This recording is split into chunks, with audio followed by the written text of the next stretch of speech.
Good evening or good morning, wherever you are in the world. I'm Tan Xiaochin and I'm moderating the 5th YouTube session of the 11th fall edition of our Read for Pixels campaign. Through Read for Pixels, the Pixel Project is collaborating with 17 award-winning best-selling authors to raise awareness about violence against women and to raise funds for the Pixel Project to keep our efforts to end violence against women alive and kicking. We'll be telling you more about the Read for Pixels fundraiser, which has lots and lots of exclusive author goodies a little later in this session. And you can find out more about the Pixel Project by visiting www.thepixelproject.net. Now, we have a very special guest for today's live Read for Pixels discussion and Q&A session, the multi-talented urban fantasy, science fiction, and horror author, Richard Kadrey. Welcome to Read for Pixels, Richard. Hello, thank you for having me. Oh, our pleasure. Now, as you may know, Richard is the New York Times best-selling author of the SANDMAN SLIM supernatural noir series, which was included in Amazon's 100 science fiction and fantasy books to read in a lifetime, and which is currently in development as a feature film. Some of his other books include The Dead Take the A Train with Cassandra Khaw, The Pale House Devil, and Butcherbird. His work has been nominated for the BSFA, Locus, and DragonCon Awards. Aside from books, Richard has written for film and comics, including the titles Heavy Metal, Lucifer, and Hellblazer. He also makes music with the band A Demon in Fun City, co-hosts the podcast Raised by Horror, and has been immortalized as an action figure. Now, aside from being with us here today, Richard has also generously donated an awesome goodie to the stash of author giveaways we have up as perks for donors at the Read for Pixels Rally Up fundraising page. He is offering a 45-minute Zoom session to be claimed by one Read for Pixels donor anywhere in the world. This session is available for individuals or a group. Now, Richard is happy to shoot the breeze with you about anything from the joys of having cats to sharing tips on writing and publishing. We have raised $2,125 towards our $5,000 goal so far, so please help us keep the momentum going before the fundraiser ends next month in October. All funds go towards the Pixel Project's work to help end violence against women. If you're watching this session on YouTube right now, you will also be able to ask Richard questions live. Just make sure you're logged into your YouTube account so that you can type your questions into the chat box to the right of the YouTube screen, and Anusha, who is today's producer and chat box moderator, will relay them to me to read out to Richard to answer. And now, over to Richard. What will you be reading for us today? Hi, I will be reading from a new science fiction novel that I'm writing. I haven't written a science fiction novel in over 20 years. I've wanted to do this book for a long time, and Erewhon Books, Diana Foe there, I talked to her about it, and I wrote a section of it for her, and she said yes. And I'm really delighted to be writing about these characters that have been in my head for years. Nice. Okay, I'm sorry. The title is Karakuri Baby. Okay. So I'll hand over the floor to you. Go ahead. All right. Thank you very much. Let me get set up here. And here we go. Karakuri Baby. Mila adjusted her absurdly expensive Finnish respirator and hailed a battered drone cab headed downtown. Inside, a small entertainment screen affixed to the rear of the front seat was cracked because, of course, she thought, this is New York. Everything is broken here. The new antivirals had hit the market earlier that week, and the little screen soon gave her a headache. She rubbed at her buzzed blonde hair as 3D loops of happy families, their fresh vaccination scars still visible, twirled and ran among trees and flowers in some unnamed urban park. The videos made Mila think of the ancient feminine hygiene ads on YouTube she snickered at with her young friends when they'd sneak into an unlocked office at the academy. 30 minutes later, Mila got out of the cab at Park Place and Broadway and took an elevator to the 63rd floor of one of the fashionable old-school high-rises, the kind with actual stone outside and not some shitty faux granite slabs made of compressed gunk in a Nevada factory. There were no walls on the 63rd floor. Everything was glass so as not to obstruct a view over the city. Erica, William Kane's secretary, met Mila at the elevators. She wore a dark blue business suit so severely tailored that it might have been an SS uniform. Mila was in a Terry Mugler scarlet and black mid-length dress. In medium work, it was her job not to distract, but to be as forgettable as possible. All that mattered today was Kane, the lawyer, the family, and the dead man in the box. Erica quickly ushered Mila into a corner meeting room. She said, "The family is already here, and it feels like a bomb is about to go off in there at any minute." "Is Mr. Kane in there with them?" Nodding, Erica handed Mila a pill and a glass of water. "He's trying to keep them calm, but you better get in there fast before someone gets strangled." Mila swallowed the pill with water and handed the glass back to Erica. "How fast does this work?" "It's new. It works almost immediately." "Good. I don't want to doze off in there." "You'll be fine. Good luck."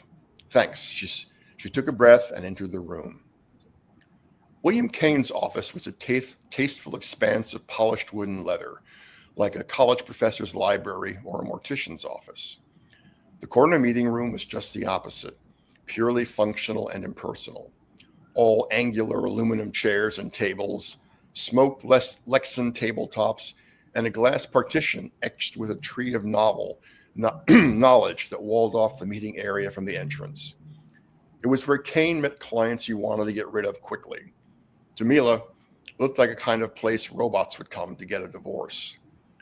A highly illegal sedative vapor pumped into the room through the air vents to keep rowdy clients calm. Mila had just swallowed a counteragent and knew that Kane had done the same. She walked over to him, shook his hand, and nodded to the family, taking a seat at the end of a long boomerang table that looked like it might take flight at any moment. As Mila sat, she got her first look at Coy Barstow's clan.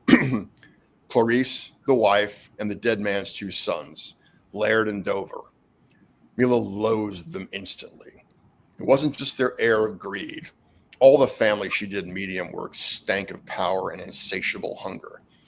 But because they carried with them an air of amused cruelty, whether it was something genetic in the Barstow bloodline or something taught to them by Coy, the family patriarch, it hardly mattered. They were rich little shits, and she hoped that whatever old man Barstow had set up in his will would make them tear each other apart. None of them wore respirators, either loaded up with some counter vaccines or living such a hermetically sealed life that they decided they were immune to the world. Kane walked behind the metal table. There was nothing on it but an attaché case trailing two thin wire cables. The lawyer cleared his throat once and said, "Since we all know what we're here for today, why don't we get down to business and listen to Mr. Barstow's last will and testament? Mila, would you please get ready?" But before she could pick up the cables, Laird Barstow raised his hand. He wore a dark suit in a new European cut that she didn't recognize, but knew was grotesquely expensive. She pegged him as a head-funge asshole who would end up strangled to death by whichever partners he was fucking. She also noticed he had a pistol under his jacket. "I object to this whole thing," Laird said. "How do we even know that's father's consciousness in that box? It could be your lunch or some old Czech porn for all we know." Calmly, Kane said, "The case has been certified by the Academy, the bank, and Mr. Barstow's personal lawyer, namely me." "Still," Laird went on, "I don't accept that a bunch of silicon has authority over the family's entire future." "You mean fortune," said Mila, and instantly regretted it. Kane stepped closer to her and patted her on the shoulder twice. Once was a gesture of camaraderie, but the second pat was a shut up or get fired warning. Kane said, "As long as Coy Barstow's consciousness resides in this Pneuma device, like all similar past life entities, he retains all legal, civil, and financial rights. You all sign contracts to respect Mr. Barstow's wishes or be cut out of the will." Dover Barstow stared at Mila in a hungry way that made her uncomfortable. So Mila stared right back at him in his plaid hobble pants and leather jacket. A fashion punk, she thought. Cute in a fucked up way, but everything about him was too 1970s London to make him look like anything more than a retro clothing catalog. He said, "That's all well and good, but how can we trust the Karakuri?" That time, Kane only tapped Mila on the shoulder once. giving her the go-ahead. Mila snapped, "I'm no one's wind-up doll." Kane said, "We're lucky to have Ms. Rawlings acting as medium today. She's one of the best in the business, top of her class, certified and licensed by the Academy." "Yeah, but on the other hand, fuck this bitch. Need I remind you, Doer, that while your father's intact mind resides in this clever device on the desk, he is unable to communicate or even think clearly without Ms. Rawlings' intervention. So, if you want the reading of the will to continue, you're going to have to observe your father's rules. Naturally, you can file a writ to void the will, but as I said earlier, you would instantly forfeit your participation in the dispersal of Mr. Barstow's assets." "Hush, Dee," Clarice Barstow said. "You're ruining everything." She tried to frown, but Mila almost laughed at her face, so paralyzed by Botox, and multiple plastic surgeries that she couldn't quite pull it off. Dover sat back in his seat and mumbled, "Well, then let's just get the fuck going." "My thought exactly," said Kane. "Ms. Rawlings, will you do us the honor?" Mila appreciated Kane's formality, knowing it meant that he hated these people as much as she did. She reached over and took one of the thin cables attached to the spirit box and held it to the back of her neck, right under the hairline. The cable snapped into place against the magnetic implant over her spinal cord. The second cable clicked into a place in a small socket behind her right ear. Kane said, "Are you ready?" Mila nodded once, and the lawyer pressed his thumb onto a postage stamp-sized plastic plate at the front of the spirit box. And Mila began to fall. I think I'll stop there. Wow, thanks, Richard. That was certainly a very intriguing look into that book. Thank you. Okay. All right, so let's hop into the questions. Your books feature plenty of interesting female characters like Shrike and Lulu from Butcher Bird and Candy, Alice, Bridget, and Allegra from the SANDMAN SLIM series, who are all complex characters with agency but also very human. What or who are the inspirations for your female characters?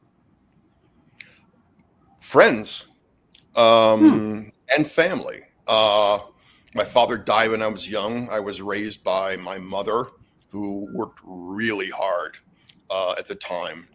It was really a struggle for her. I mean, we had very little money. We lived on macaroni for years. And, you know, she was a tough woman who, you know, kept us going through a lot of bad moments. And most of my closest friends have been women over the years. I've been really lucky, and I would, you know, I wasn't the nicest guy when I was young. I was kind of a jerk, and it's women in my life who got me out of that, you know, who just either, you know, smacked me on the side of the head or talked to me in a way that educated me that that's not how the world works.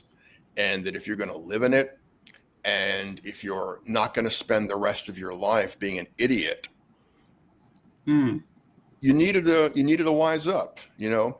And leaving Texas and moving to LA, that was a big thing too. That's where I met some of the most interesting people in my life, the most interesting women in California. And I grew up very quickly. Texas was a brutal, dumb place for me, and that contributed to a lot of my idiocy when I was young. Moving to California opened my eyes to a lot of the world that I'd never experienced before. And I grew up quickly with their help. Okay, cool. I mean, yeah, family and friends, outsized influence on people, yeah? Okay, so all genres have their share of female stereotypes and tropes. How do you break stereotypes to create female characters with agency while dealing with the world around them, including situations that involve sexism, misogyny, and violence against women and girls? By being aware of it. I mean, I'm at fault too. At the beginning of the SANDMAN SLIM series, you know, I started it a long time ago, and I fridged Alice. It's not something I would do again, but I did a classic fridging of that character, which is one of the reasons I don't want to get.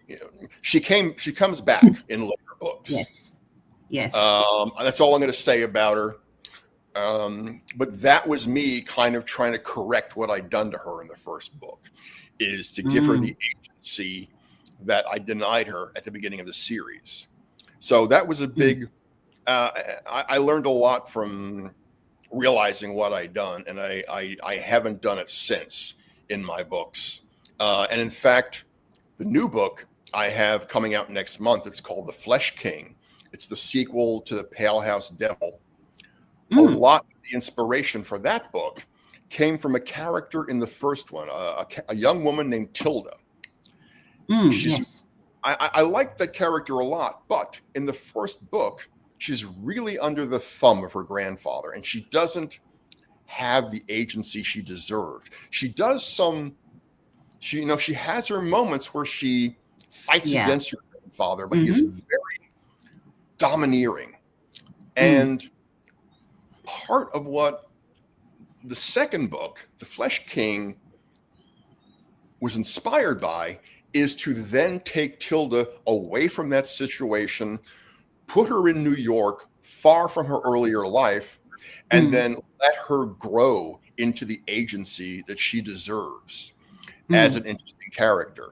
So that's why, I mean, the first thing you see in the book is Tilda with a gun learning to shoot, something she could never have done in her earlier life.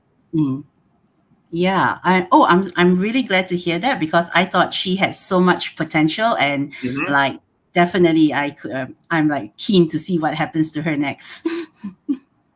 Yeah, she's a very big part of the second book, and a real driving force, and a real force of nature. I think I wanted to let her go places that she wasn't able to do before. Awesome. Okay, so your female characters are tough, multifaceted women and girls who are also generally flawed in some way, as are all people. However, readers may perceive such characters as unlikable or too much, instead of lauding them as likable or strong and determined, as they would if they were male. When you write your books, do you ever feel pressured by gender and cultural expectations to make your female characters relatable and likable? I kind of look at all my characters the same in terms of being likable, or that, fans or readers are going to think they're swell. In terms of being sweet and nice and likable, I don't know people like that. Everyone that I know, and I think most people, even if they won't admit it, is really screwed up in some way. I mean, they can have their life together, be very functional, be very nice, but on some level, we're all screwed up. And those are the people I write about, the ones who their flaws may be a little more visible, their pain may be a little more on the surface. And sometimes that makes them react in extreme ways. But I try to balance that out, because, as I said, even good people are screwed up. So I try to let the good part of their lives come through when I can. On the other hand, there are some male characters in my books who are flat out horrible, and there's a few female characters in my books who are just flat out horrible, because some people in the world are just bastards. Indeed, they are. But, sometimes readers, they tend to hold their fictional characters to different standards. So have you ever gotten any flack from your readers for not making a female character likable enough? No, I've never heard that from anyone. That particular complaint, I've never heard from anyone. The biggest complaint, my favorite and biggest complaint I've ever gotten, is I've been attacked by Christians and I've been attacked by Satanists, and that just delights me. I've pissed off both sides of the argument, And that just delights me. I haven't had any particular moments where somebody complained that I wasn't nice enough to my female characters. And I feel lucky for that. Maybe someone's thought it, but no one said it to me. And again, aside from fridging Alice, a couple of female friends pointed that out to me after I wrote the first book, and I just felt like a fool when I realized what I'd done, and was determined never to do something that dumb again. Okay. All right. Well, I think this ties in tangentially nice to the next question, which is, as we can see from the Men Writing Women hashtag, many male authors can't seem to write female characters well. What can you suggest for male writers who want to write female conversations and relationships realistically? Honestly, make them people. I mean, you've met women in your life. If you've listened to them as people, you will realize that on some level in their struggles, there's a lot in common between men and women. And then you look again, if you've dealt with women in your life, if you had close female friends, you've learned their separate struggles against idiocy, against sexism, against just general creeps in their life. And you have to bring that out in a way that seems natural and smart. That's the difference. That's the balance I try to strike when I'm writing the books, is that middle ground where the struggles of everybody are the same, and then to step back and to think about the difference between the struggles that men go through in their privileged position and women going through, in which, there's a constant battle against cruelty and nonsense. And I think right now in our culture, man, it's been a huge regression over especially in the last 6 months, considering the people who are in charge of at least this country. I think we're going in a very bad, very regressive direction. And that really makes me nervous for my female friends. Yeah. I mean, the men are supposed to get more macho and the women are supposed to become more subservient and 60s housewives again. I mean, that's just the worst scenario I can think of right now. I know. I mean, hopefully it doesn't get that bad. Cross fingers and toes. Yeah. But okay, let's go to a couple of audience questions. So Paul C asks, have you ever thought of doing a series using Candy as the main character? I don't. I've written the 13th SANDMAN SLIM book, which is something I never thought I was going to do. I finished it up earlier this year. It's with the editor now. So there is one more SANDMAN SLIM book coming. I don't want to write any more books in that world, but I do want to write some stories. In fact, in my story collection, it's called The Secrets of Insects. There is a story that's starring Candy. It's called Candy Among the Jades. And it's her first solo story. And I want to do more stories for her. I want to do stories for Allegra, Vidocq, and some of the other side. I actually just wrote a Carlos story. A story that takes place entirely in the bar with him encountering someone very unlikely. So, yeah, I'm not going to do any, at this point, I should never say never. I don't plan on any spin-off books, but I do want to write some more stories. So, Paul, do check out some of those short stories. Okay, so we have another one. Geoff Green asks, what made you decide to hop back into science fiction? I think, as I may have said earlier, I've had this book in my head for years, and it kind of just seemed like time to, when I was talking to Erewhon originally, it just seemed like it was time to try it one more time, because I mentioned it to some other publishers and it had never gone anywhere. I think maybe I changed the approach a little bit in this go around. I knew Mila, the protagonist, better, and I knew their world better. Part of the story is it's a road story. Mila and her girlfriend Nev on a road trip with, back in New York, there are people who are looking for them.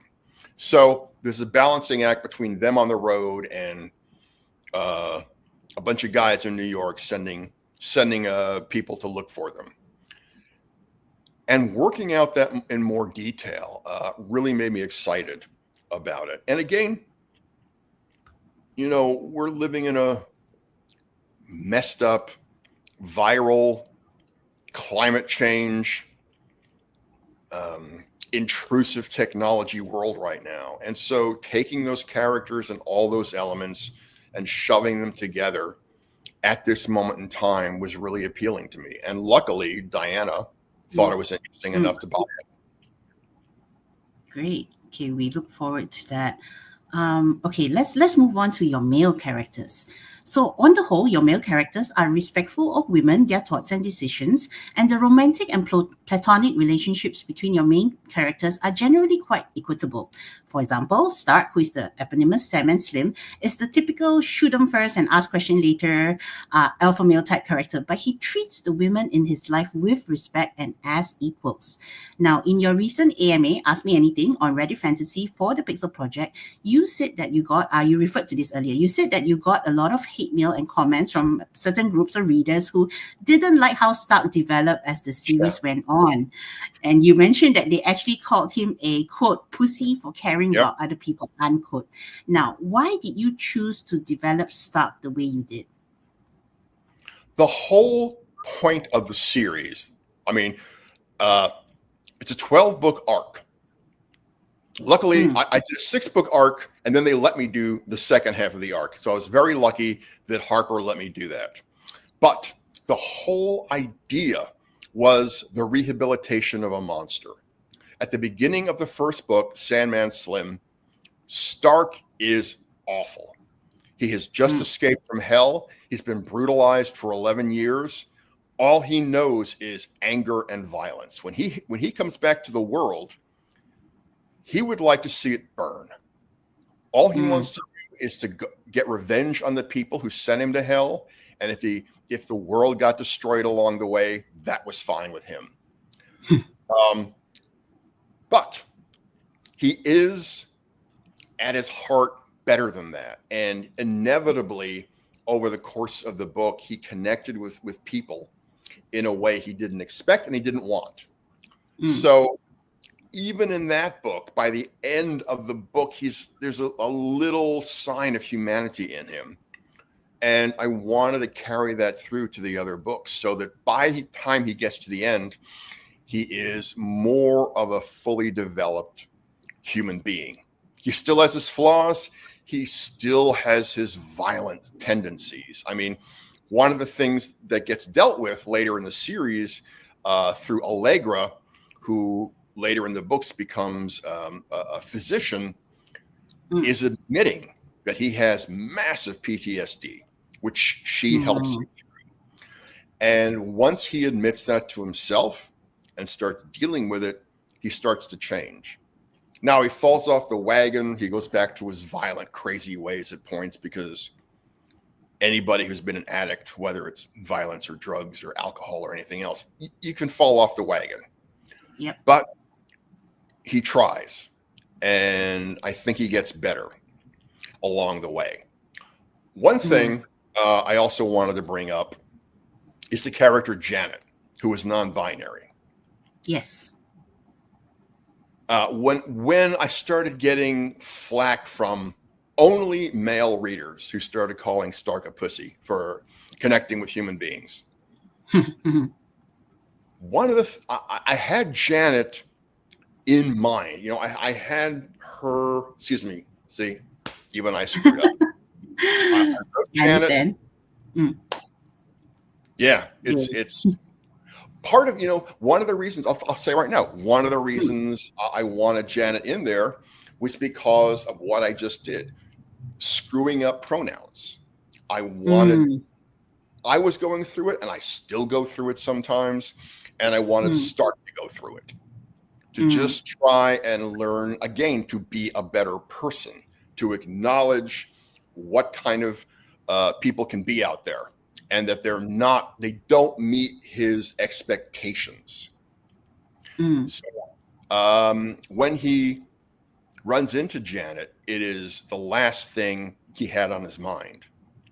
But they develop a relationship. And so I wanted to bring in that non-binary character for Stark and myself to deal with.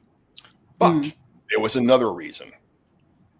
All of those dudes who hated Stark for being a pussy, I wanted to do something that was going to piss them off so much they were going to go away. Right. So, yeah. Have Stark develop a deep relationship with a non-binary character, and for me as the author to write they and them instead of she all the time, I knew would drive them crazy. And honestly, I think it worked because I have not had those complaints later in the series. I think they got the idea that, like, I'm not writing these books for you. Love that, Richard. And I'm totally with you on the journey about pronouns. I too do have trouble, and I try very hard to remember the right pronouns. Yeah. And okay, so to continue on that in a more general way, do you think that reframing how stories describe men away from hostile and toxic stereotypes and towards complexity and even vulnerability can be one of the ways science fiction and fantasy writers can break away from harmful tropes that promote toxic masculinity and the dehumanization of women? I think so. I think people who write fantasy and science fiction, I think that has to be part of what you're doing, because we're talking about, on one level, on science fiction, we're dealing with the idea of where the world is going. In terms of fantasy, we're dealing with what the world could be. And I think it's our job as writers to reimagine what characters can be in that context. And so, yeah, male characters, again, Stark in this context, in a fantasy context, has to grow and to change and to be a better person to exist in that world. And because we're reading him in this world too, because I didn't want him to be a jerk for too long. And it's the same thing in the science fiction, although there are a lot of idiot men in Karakuri Baby. But I have an idea for a crime novel, and I'm going to try to do the same thing there. Men dealing with that part of themselves that tells them their job is to be dominant. Their job is to break through, punch through, kick through anything that gets in their way, and making that a conscious thing for them and having to deal with that on more than one level. And I'm looking forward to that as much as anything else. And again, I did a lot of it in The Pale House Devil, and I think in The Flesh King, trying to take characters who it would have been easy for them to live in a macho world, but then by exposing them to certain situations and certain people, they naturally evolve into something else. And again, part of that's my journey from growing up as a macho Texas asshole kid, Yeah. going to California and learning that the world is a lot bigger and a lot more complicated than what I thought. Mm. Okay, well, we'll be talking about stories in the next set of questions, but before that, let's go to a couple more audience questions. So, Julia Gibson asks, if someone hadn't read your work, where would you suggest they begin? Although I do have to mention that Paul C recommends starting with the first Sandman Slim book, and because that's how he became a fan of yours. But yes, to Julia's question, Well, what's your personal suggestion? I've written a lot of different kinds of books, okay? And so it is a hard question. Sandman Slim, I think, is a good book to start with, to start with in my work, because it is the beginning of a very large world with a lot of interesting characters. But I've also written much more straight fantasy. So my book Butcher Bird is very different. It's a fantasy with a male protagonist, Spider, but his best friend, Lulu Garou, is a lesbian. Spider is a tattoo artist. He runs a studio with Lulu, who's a piercer, and they are best friends. There is nothing romantic in their relationship. He's a straight dude. She's a lesbian. That's not a conflict for them. And it goes off it is fantasy, but it goes off in different directions. It's than Sandman Slim does. And it's a very different book. You could try that. Another very different kind of book is The Grand Dark, which is a second world fantasy set in a alternate Earth that's very much based on the Weimar period in Germany. So it's very free in terms of art, in terms of sexuality, in terms of what characters can be. And it is but at the background, like Weimar Germany, there's the looming threat of war coming. So it is people trying to move on to more interesting lives while there's the pressure of a horrendous war coming from the background. And there's I have one other book that I recommend, a YA book. I wrote one YA book and I was never able to write another one because it didn't sell and no one wanted it, but it's one of my favorite books of my own work. It's called Dead Set. And it is about Zoe, a 16-year-old girl who grew up with parents who are kind of reform punks. They were both heavy in the punk scene. But now at the time of the story, they both kind of, gone straight. They have regular jobs. They're trying to raise a kid. They're trying to give her a good life. They're living in the suburbs. But Zoe's father dies unexpectedly. The insurance gets screwed up and it ruins her and her mother's life. They lose the house. They have to move to the city to a shitty apartment. Zoe grew up with music. She loved the punk albums her father had and her mother had, but especially her father. And once he died, she experienced him through that music. And she hated her new school. She started cutting school. One day, she wanders into this dusty, dirty record store run by a very strange man. And she starts looking through the LPs. It's actually the kind of old record store you don't see anymore. They're actually racks of LPs. She paws through them, doesn't see anything interesting, sees another room behind a beaded curtain. She goes in there. And she finds more records, but they're strange. They don't have regular covers. They're white covers covered in strange symbols, some of which look Mayan, some of which look like Egyptian hieroglyphics.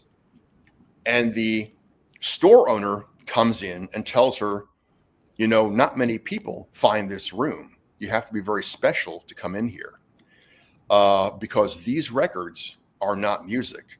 these records are human souls, and your father's soul is in here. And for the right price, you can take him home. And so Zoe's story goes on from there, trying to save her father, which, being a kid, she screws up. And has to then go on this long journey to save her father's soul. Oh, okay. Sounds fascinating. So there's a lot of entry points. Yeah, so lots of choices for you, Julia, to check out if you want. Okay, now stories are one of the most powerful ways of bringing about social change. The line between consent and coercion isn't always very clear in speculative fiction books. In the grim, dark, epic fantasy subgenre, for example, violence against women is still often used as a catalyst for male characters' development or as a shorthand for showing how brutal the world is. And in horror, as you mentioned, fridging a female character as a trigger, like as the starting point for a male character's development, is very normal. Now, do you think that this is an issue that writers in the genre have started tackling successfully in recent years? Consent and coercion. I think people are a lot more aware of it. Male writers especially are a lot more aware of that kind of crap. I think other forms of entertainment need to catch up with that. I mean, I watched Game of Thrones for a while, and then it's just like, oh, the 500th rape. I don't need that. And so I was done with that show. So I think that's the kind of thing that movies and TV need to catch up on. I think books are progressing a lot faster than those forms of entertainment. But I do think people are a lot more aware that those old tropes just don't work anymore. People aren't going to put up with them. And I think it's a great thing. I think it makes the stories and the characters a lot more complicated. And that's what fiction's supposed to be. You're supposed to have complicated situations, complicated characters, and to always be, as a writer, to always be, maybe reaching a little past your ability at that moment, to just look, to push yourself too. What can I do here that I haven't done before? How can I make this work in new ways and not repeat past mistakes? Past tropes, trying to make your own stories and maybe the whole form progress a bit. Okay, so to zoom in a little bit more on that, in your opinion, how can authors strike a balance in their storytelling between raising awareness about violence against women while telling an engaging story without being pedantic or preachy? Yeah, that's one I've thought about over the years. I've written some political books too. Metrophage, my first science fiction novel, is very political, but I didn't want to have political speeches. Right.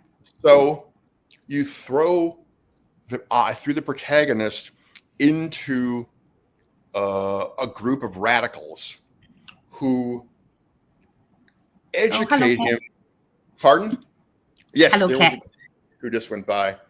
Who educate him not by giving him lectures, but simply by living their lives. And so I think a lot of what we can do in terms of fiction isn't to say this is wrong, this is right, but to let our characters exist in a world where people have different ideas. People approach the world in different ways, in ways that the character might not understand at first, might even object to.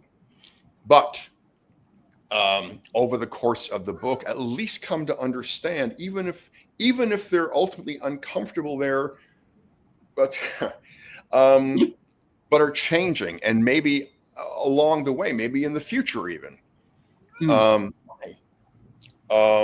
will grow more to be happier to live in that world. So it's more a matter of letting your characters exist in different circumstances and letting them grow the way people grow. You want to say hi to people? This is Ace's my. Hello. Yes, I think Jeff says hi, Aces.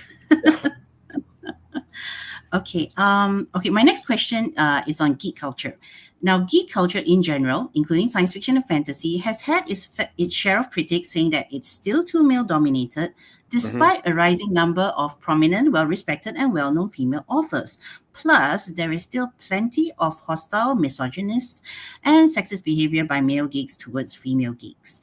What Yeah. do you think needs to be done to make geek culture as a whole, whether it's comics or gaming or books, more welcoming for women and girls? I think the first thing on the most basic level is to call that shit out when you see it. Mm, When Gamergate, for instance, started, it was horrendous at the beginning because it was silent. It was mm, silent to the public and to a lot of people who weren't deeply into the gaming world. And as mm, it developed, as more people learned about it, more people were able to call it out. And right. I hope that taught some guys that reflexive thing they were doing just didn't work in the world. You have your classic incels, they're not going to change. They're over in their own planet. You're not going to fix them. Some of them might change over time. Some of them might grow up. But you have that hardcore group, just lost causes. You know, they're in the MAGA Mm, world. Most of them mm, go away. But I think the biggest thing you do, especially as a guy, especially as a male writer, is to just, anytime you see that stuff, just to call it out. And that's, in my life, I had to learn that too. When I see, guys in the regular world doing shitty stuff, making comments about women, doing things that I think are completely out of line, telling them to their face. It's like, man, you can't fucking do that. That is mm, not the way the world works anymore. And so I think, on one level, it's calling it out and maybe getting in people's faces sometimes. mm. And again, I can do that in ways some people can't. I mean, it's harder I think for a woman to just get in a guy's face, Yeah. and just say, fuck you, no. And so I have privilege. And one of the things I have to do to sort of pay back the world for my privilege is to call out bullshit. Mm. Much appreciated. And that leads in nicely to my last question, which is actually a two-parter. So Okay. you have been so very incredibly supportive of our Read for Pixels campaign and our anti-violence against women work as a whole.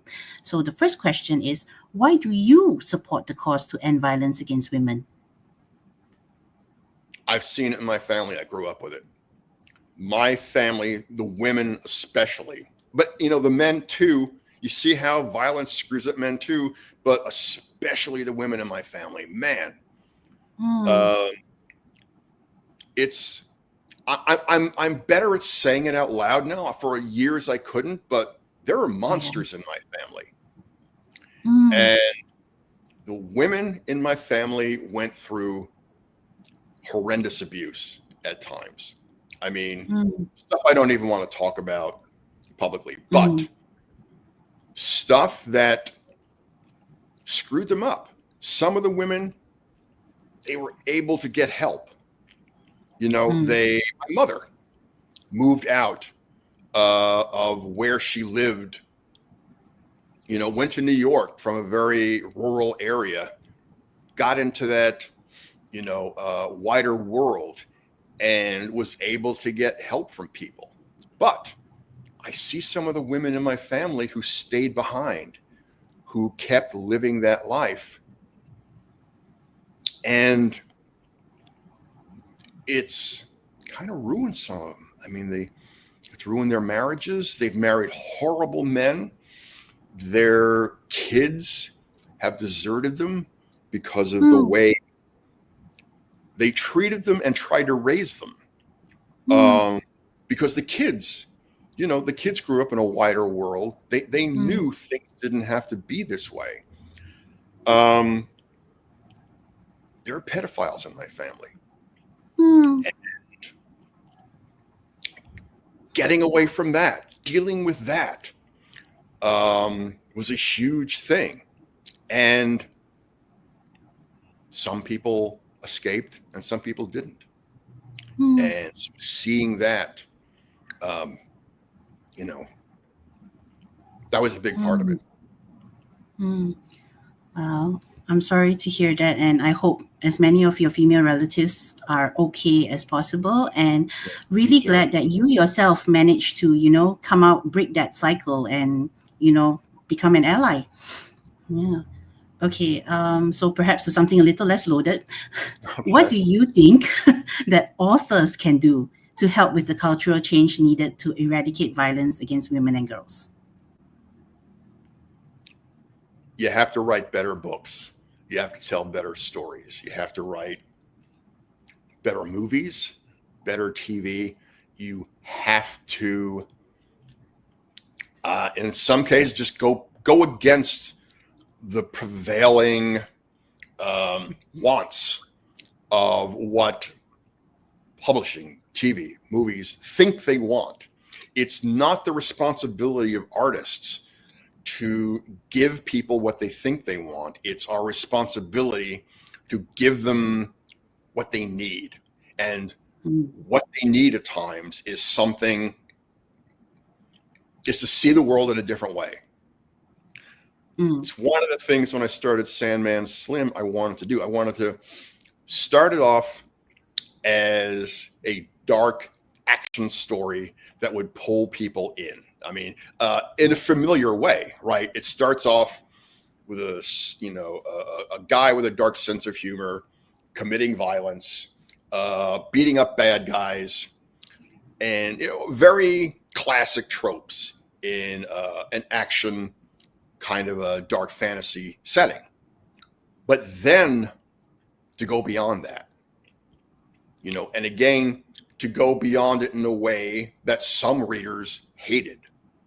But it was my job to keep as many readers going and interested and maybe growing with the character as I could, and honestly, to keep myself interested. If you write the same stuff, if you just keep regurgitating the same kind of stories that have been there forever, the same kind of dumb tropes, the same kind of sexism, the same kind of violence over and over again, why work? Go bowling, go build birdhouses. Don't perpetuate garbage.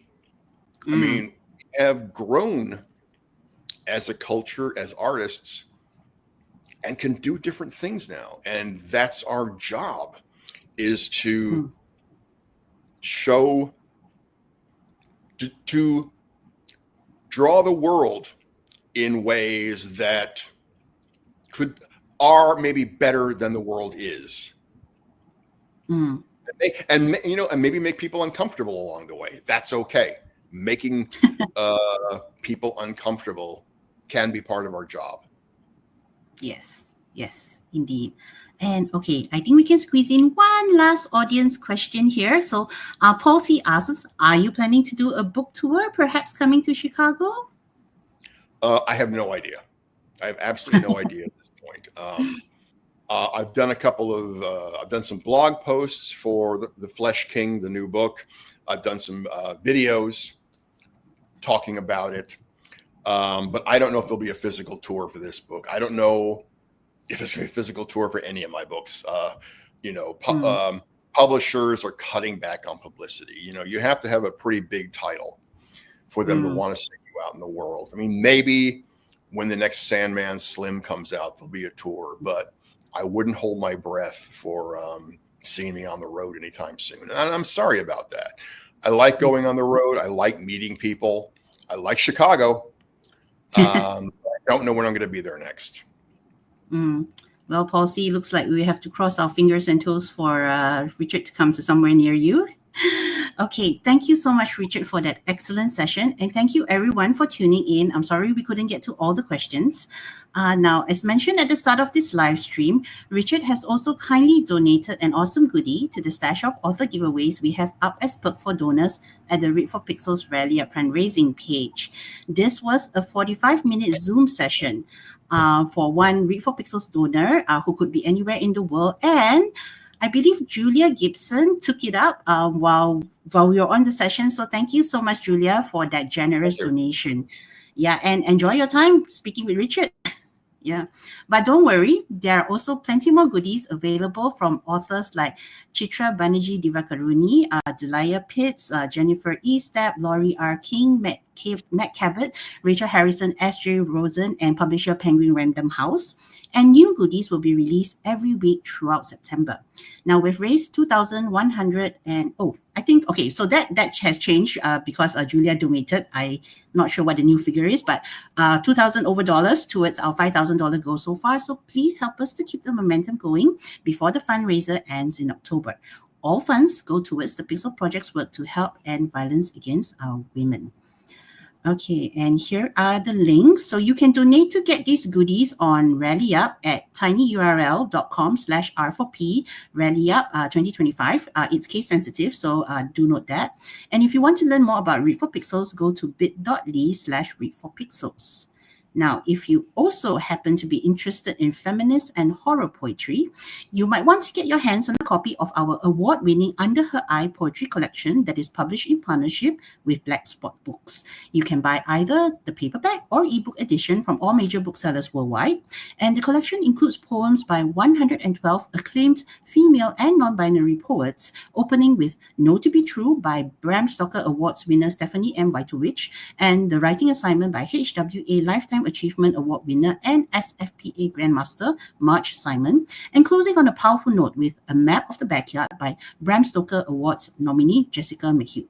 Net proceeds from Under Her Eye go towards keeping the Pixel Project's anti-violence against women work alive and kicking.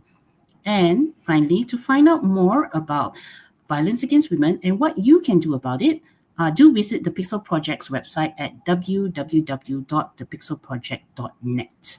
Now, Richard, I believe you have one announcement for us. Yeah, I have a new book coming out next month. That's The Flesh King. It's the sequel to The Pale House Devil. There will be, it's called the Discrete Eliminators series. It's about two hitmen. One is alive and one is dead. They work together. And now there's a third. Now there's Tilda, who's part of the team. Awesome. And so there are two books now. There will be at least one more. I have no idea what it's going to be called, but I know, like I said, Tilda's going to be a big part of it. And I hope people like The Flesh King. I had fun writing it. And yeah, like I said, I hope people enjoy it. It means a lot to me. Yeah, I thought The Pale House Devil was awesome. So yes, these characters, plenty of potential. Yeah. So thank you, everyone, and have a good day or good night wherever you are in the world. All right. Thanks for letting me come by.